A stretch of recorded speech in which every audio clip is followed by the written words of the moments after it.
Gather round, Kidmin leaders, and be encouraged and equipped as you build the kingdom. Now here's your host, Amber Pike. Welcome back to the Kidmin Huddle. Do you do something for Mother's Day in your children's ministry? So in my ripe old age of 37, have really come to the place where I feel like a lot of the things that I have done in the past 20 years of ministry, I did them because like you're supposed to do them, but really in retrospect, I've been wasting some time. And I feel, as much as this might be kind of controversial to say, I feel like Mother's Day is kind of one of those things. Now, I am a mom. I am a mom of two.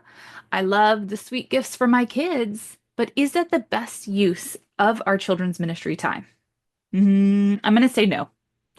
I'm just gonna say it. I don't think it is.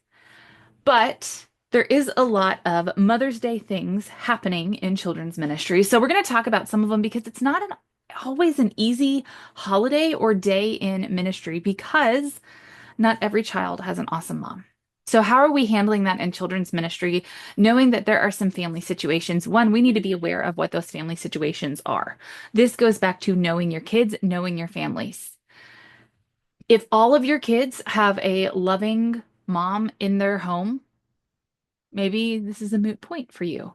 But not all children are like that. My husband, case in point, he grew up without a mom. He had a stepmom for a while and it wasn't a great situation. I've had children in my ministry that have had no contact with their moms, that their moms caused problems in their lives when they were in and out due to rehab situations. There are kids being raised by grandparents. There are kids with no mother figure in their life whatsoever. What do you do with those kids on Mother's Day? Especially if you're doing a quintessential, it's Mother's Day in children's ministry. Here's our lesson about how much we love our moms, and here's the cute craft that you're making and taking home to your mom. What do you do then in those situations?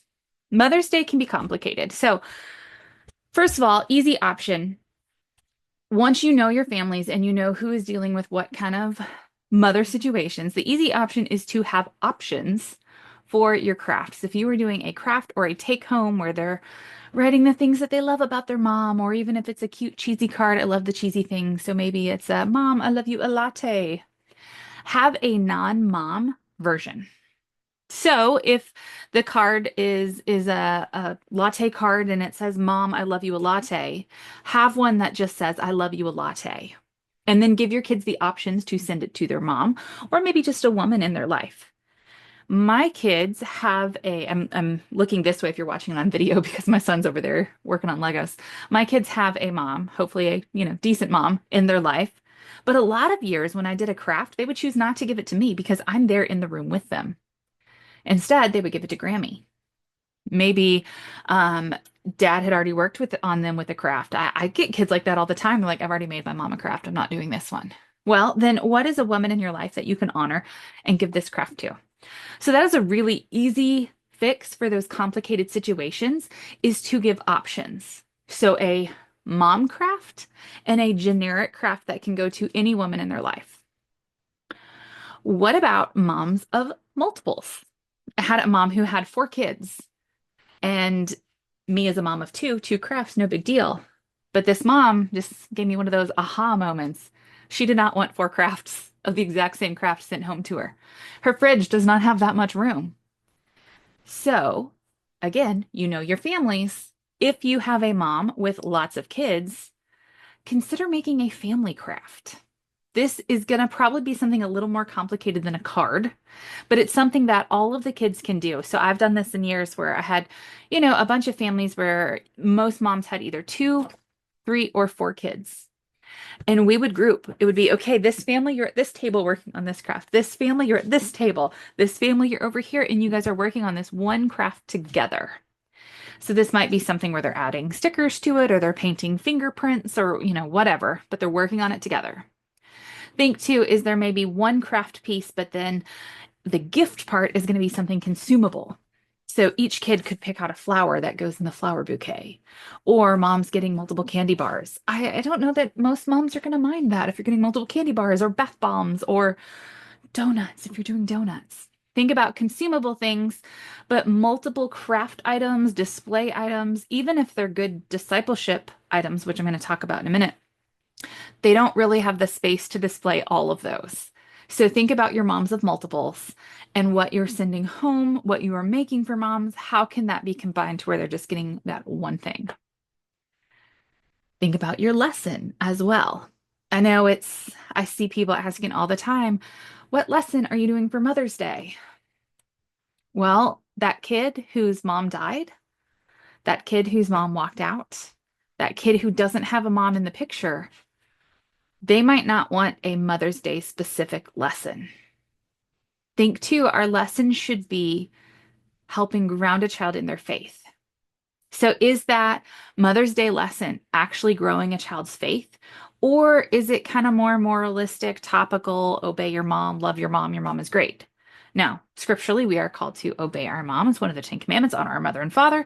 For sure, that should be addressed. But if that is year after year the same lesson that you're doing, is it helping to grow a child in their faith? I have not, for many years, I have not done a Mother's Day lesson. I don't do a Father's Day lesson either. You know, both holidays feel the same. Love moms, want to honor moms. Kids should honor, obey, love moms. Yeah, yeah. But I feel like I could use my time better. So I have not done a Mother's Day lesson for several years, like several years. I do, however, have a lesson that I wrote because I had those situations, right? I had some kids without moms in the picture, some grandparents that were the spiritual shepherds, some grandparents doing the raising. I had one kid, mom was in and out of rehab. It was a whole situation. So I wrote a lesson on the biblical role of mothers using Timothy's mom and grandma, Lois and Eunice. I love them. I think it's just a beautiful picture. Timothy's faith is accredited to them. They passed on their faith. We don't know about dad. Was dad alive? Was dad a believer? We don't know. But mom and grandma, they passed on their faith. So I have a whole lesson that is not Mother's Day specific, but really just on we're to pass on our faith. Our parents pass on our faith. I think you can do some lessons like that, but we want our lessons to be very intentional. We want them to be grounding a child in their faith. I think you could do maybe some women of the Bible and honor some wonderful women who were champions of the faith. You could talk about Deborah. You could talk about Esther and Ruth. I love those ladies. Some of my favorite accounts in the Bible. But I just steer away from those more topical, moralistic, let's obey our moms for Mother's Day or let's honor our moms, just because there's some situations that can cause some sensitivity. I've talked with my husband. His mom passed away when he was 5, and he doesn't really remember. He does remember, making crafts at school, and he would just give them to his granny. There might be situations like that in your ministry too that you need to be aware of and you need to be sensitive to. This goes back to you have to know your people. You got to know your kids. You have to know your families. Who's dealing with what? Maybe you have a kid whose mom is not in the picture, and on Mother's Day, their behavior is going to be off the charts. Ooh, I've not seen them like this because they're dealing with something. Maybe they need some extra love, some extra grace on Mother's Day because they know mom recently left or passed away and they're acting out. We need to be sensitive. We need to be aware of this. We got to know our families. Okay, now I've possibly insulted you by saying I don't do Mother's Day in children's ministry because I don't think it is intentional enough. I don't think it's doing a good job of equipping, of discipling. So what do I do? I'm sure that's exactly what you all are wondering. Because I don't want people coming at me with like pitchforks and torches, I still honor moms on Mother's Day. I just don't do craft time, a big chunk of craft time devoted to that. They're likely making mom a gift at school, or dad is doing something, or they're sweet kids who are making crafts on their own. And I just don't feel it's a good use of my time. But Mother's Day is a good time that we can disciple and equip moms. So I give them a gift. And it is often an equipping gift that is reminding them of their biblical role of disciple maker. What do I mean by that? Okay, so I will tell you what I've done for a couple of years and I'll tell you what I'm doing this year. I love Canva on and all the time, and I've made beautiful Bible verses. And the kids would, 5 minutes, maybe less, decorate a cardboard photo frame, and they would pick out these frames for there. So it was stickers, and they would put it on there, and then they would stick it in a bag for mom. Boom. Mom is getting some scripture through her life that she can work on memorizing, she can pray over. Boom. I've written a devotion just for moms. And that went in there, and they made a super quick card that said, I love you a latte, because it was a coffee. It's called Morning Refill for Mom, and it's a coffee theme. Like, mom is going to refill herself spiritually, just like you refill your coffee, because I love coffee. And they got to pick out a pack of donuts that went in there, like the little packaged kind. And it went in a bag with a devotion and a quick little card that was pre-cut to where we spent like 2 minutes on it. Boom. This year, I have made really pretty, very proud of myself, prayer cards. There's a note that is going to go home to moms because I'm at a new church to where I am still reminding parents of their biblical calling, their biblical command to disciple their kids. So there's a note to moms. Hey, remember, you are called to disciple your kid. You are called to pass on your faith to your children. Here's some verse cards that you can pray over your kids to intentionally cover them in prayer. And then it's a set of 4 cards. It's this like watercolor tan vibe. It's really cute. I'm very, very proud of them. And the verses are about discipling with a specific prayer prompt. So these are going to go homes to moms. And honestly, we're not doing a craft this year. I've got littles, so everything takes longer. I have a predominantly younger class, pre-K, K, mostly little early elementary, but things take longer when you have littles. I'm like, man, that's going to take up a lot of time if we stop and we make a craft and clean up the craft and all of that. I don't want to waste the class time. So the kids are going to get to help assemble these in a bag, and that's it. Here's your gift for mom. Put it in the bag, and then you get to give it to mom.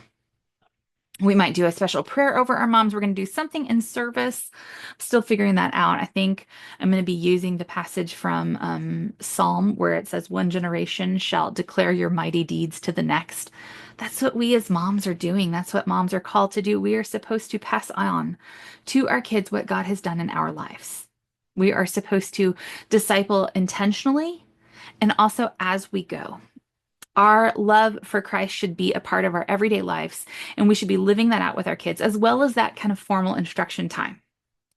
So I choose to make Mother's Day a time where I can equip mom, encourage mom in her role as disciple maker. I would love to know, what are you doing for Mother's Day in your Kidmin? Do you do a full thing? Do you have a breakfast with mom, a muffins with mom? Do you give gifts and crafts? Are you using it as a discipleship opportunity? Just to give you a couple of resources, I've got some easy peasy printables, both on my website and then the church.renewnation.org. I've got a superhero one, a donut card where you get to decorate a little donut, easy peasy craft, and then attach it to some packaged donuts, or maybe moms are going to get to pick out a fancy donut. We have a really good local donut shop, so that's always a treat for me to get delicious donuts. You could do that for moms. Maybe you're going to do some flowers. Maybe you want to equip mom with some resources. So you want to look at the Morning Refills for Mom devotional. It's a 7-day, you print it out, or my new prayer verse cards that I'm giving out this time. I do have my Life Lessons of Faith lesson on amberpike.org, but I'm going to challenge you. Evaluate what you're doing for Mother's Day. So maybe it's a little too late this year. You've got your plans in motion, but think through it as you're going through Mother's Day. It's right around the corner. Was this a good use of your time? Were kids being discipled? Is their foundation being strengthened?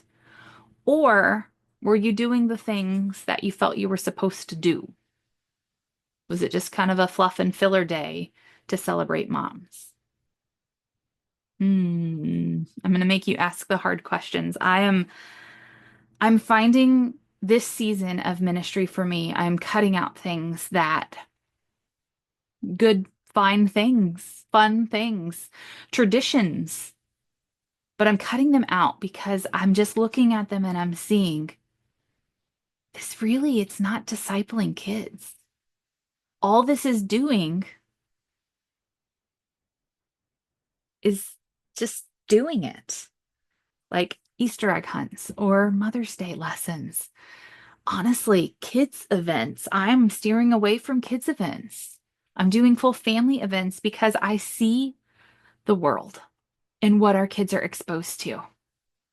And I'm seeing the things that are being just screamed and shoved at our kids, the kids growing up today. And I sit and I think to myself, I don't have a minute to waste. When I have those kids, there is not a moment to waste.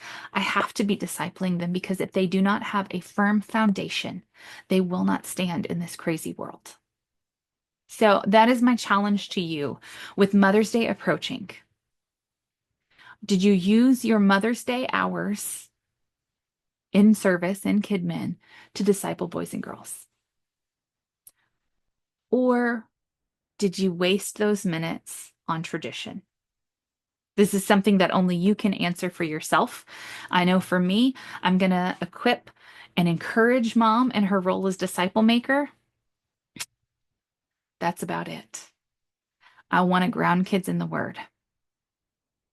So I'd love, send me a message. I might get some hate mail from you guys. That's okay. We can have different opinions.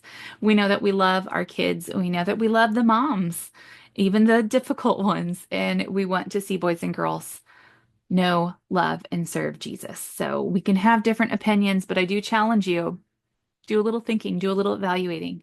Is how you're doing Mother's Day the way you want to keep doing Mother's Day in the future in Kidmin? And remember, what you do matters.